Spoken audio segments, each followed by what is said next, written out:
बुद्ध ने कहा है, जब तक पाप का परिणाम सामने नहीं आता, तब तक पाप करने वाले को भी पाप अच्छा लगता है।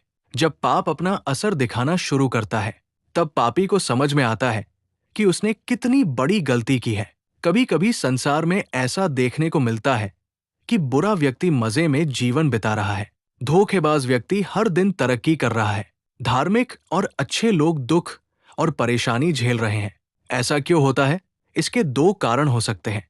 पहला कारण ये हो सकता है कि जो व्यक्ति अभी बुरा काम कर रहा है, वो अपने पिछले जन्म के अच्छे कर्मों का फल भोग रहा है। उसका पहले का पुण्य कर्म अब भी बाकी है, इसलिए वो अभी सुख से जीवन जी रहा है। दूसरा कारण ये है कि जो व्यक्ति अच्छे काम कर रहा है, वो अपने पिछले जन्म के बुरे कर्मों का फल इस जीवन में झेल रहा है। उसके पिछले जन्म के कुछ पाप कर्म बाकी है, इसलिए इस जन्म में उसे कष्ट मिल रहा है। जब ये सारे बुरे कर्म खत्म हो जाएंगे, तब वो व्यक्ति शुद्ध हो जाएगा।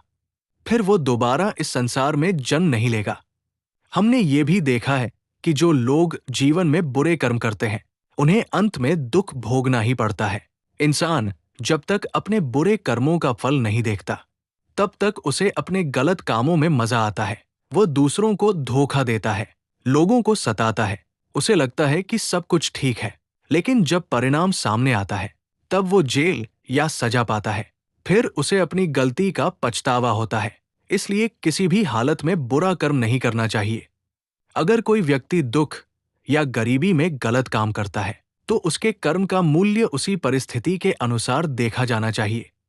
ये समझना चाहिए कि उसने ऐसा क्यों किया। बुद्ध की दृष्टि में कर्म का महत्व उसके पीछे की भावना पर निर्भर करता है। सिर्फ दिखावे या परिणाम वाला कर्म असली नहीं होता।